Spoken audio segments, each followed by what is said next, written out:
Hello and welcome to Just One More Watch. Welcome today to my favourite type of video, the double unboxing. Kind of like a horological striptease when you think about it, as I peel and reveal two watches for the first time live on camera, but honestly, there's no need to stuff any dollar bills down my G-string. Today could be termed the put your money where your mouth is double unboxing, as I've just made two purchases that I have recommended that you make in the past. The first is the Tissot PRX. I reviewed the quartz version last year, the auto version earlier on this year, and when I reviewed the auto I said the prices were falling, it was a good time to buy one, and that's exactly what I've done. The second watch is a Bulova. Now every time I talk about Bulova on the channel, I describe their current catalogue as awful, but their back catalogue as fabulous. And to prove it, I have just picked up another one of their retro reissues. It's the Aerojet. It's a watch that I've been talking about for a while and I've recommended to you before. Not a spec monster, but I got it at a good price and I believe the looks will compensate for the lack of specs. Let's flip the camera and peel off some stickers. Alright, Tissot Bulova. Let's do the Tissot first. Keep the Bulova till last. I suspect most of you have seen the Tissot already, although I did pick what I think is the most interesting colour. Now this one came gift wrapped. I bought it from Solera's, a dealer over in Melbourne. I've never bought from them before, but props to them for putting in a bit of effort and wrapping it up nicely for me. And if you didn't watch my review of the automatic, perhaps you haven't realised the significance of this smaller box. We're all in for a treat. And there we go, new slightly reduced size packaging from Tissot. I always used to say Tissot had fantastic packaging, definitely the best packaging for the money. This shrinks it a little bit, but you are rewarded, let me promise you that. If you haven't seen this before, it is quite a treat. Check that out. It is a pop-up of what I can only assume is the Tissot factory in Switzerland. Bizarre, but fantastic. And there is the watch. Now, as you see, I went for the gold and silver version. And as you can probably now also see, I went for the quartz rather than the auto.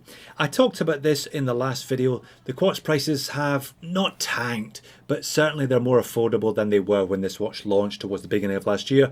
I paid just over 400 Aussie for this one. That comes in at just over 300 USD. I think that is a fantastic price. And frankly, I am sick of having to wind automatics every time I go to take one out of my watch box. So I'll be looking to rebalance my collection with a little bit of high quality quartz over the coming months. Let's peel the stickers off of this one.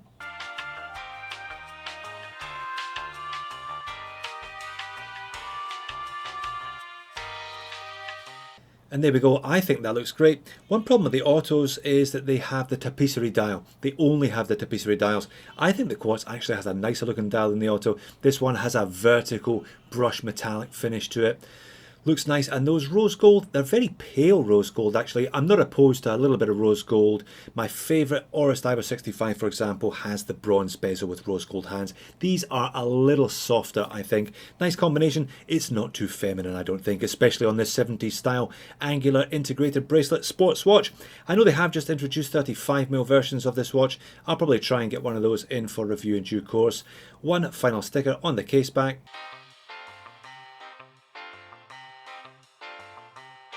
Let's get it sized, let's get it set, and let's get it on wrist. And there we go, sized up. Now, this one has half links, so I have swapped out one of the half links for a full link on this side. Maybe I'll add a full link on the other side. It's not a particularly heavy watch, coming in at just under 130 grams, slim on wrist as well, so I'd be inclined to wear this one a little bit looser. Check that wrist roll, fantastic. One of this watch's nicest features. As I said in the intro, I have reviewed two of these in the past, one quartz and one auto. They were both on loan, so now I have the chance to settle in with this PRX, to own and enjoy it long term. I'm very happy with the price I paid, very happy with the colour choice I made. I've got enough black dial watches already and I'm not generally a fan of the blue, so this one will do me nicely. Alright, next up it's the Bulova Aerojet. I have been eyeing this one off for a while now. It looks gorgeous from the renders, from the pictures that I've seen, so I'm hoping that it matches that in the flesh. 540 Aussie dollars is the list price on these, regularly discounted to 399. I picked this one up for 299. That's just over 210, 215 USD. As I said, not a spec monster, but hopefully so gorgeous that I forgive it pretty much anything. Alright, let's have a look at it. Oh, That is lovely. There we have it. Blue Fume 1224 indicator, and again gold hands. Model number 96B374 checking in. Couple of caseback stickers first, a big one and a small one assembled in China. I believe though that's a sticker on top of a sticker. Oh no, it's a sticker underneath a sticker. Yeah, so because Bulova are owned by the Citizen Group, that is a Miyota movement. And it's a Miyota 8000 series, I'm not sure exactly which one, 82S0, 82 something. Obviously it's an 8000 series, it has that 1224 indicator. I'll obviously do a bit more digging, a bit more research for the full review. There it is the premium fancier version with the skeletonized rotor and a little bit of Geneva striping.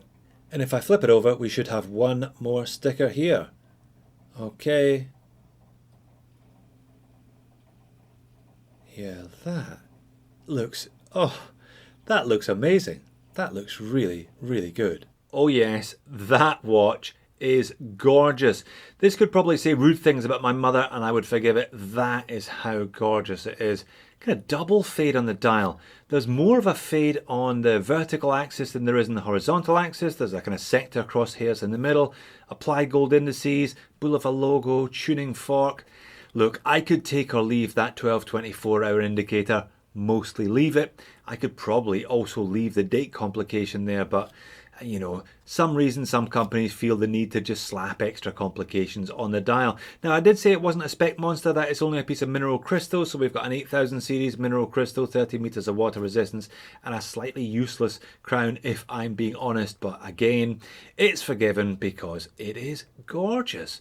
41mm in diameter, 12.45mm thick, with a 48mm lug to lug, 20mm lug width, perfectly wearable. Let's find out just how wearable when I put it on wrist. That kind of buffalo grain leather style strap is really soft, really compliant, really comfortable straight out of the box. Once again, tuning fork logo on the high polish buckle and tang, so all high polish. Reminds me of the Hamilton Intramatic chronograph that I looked at a couple of months ago. Very similar in terms of the overall dimensions. Doesn't really look or feel like a 41, it wears a little bit smaller than that.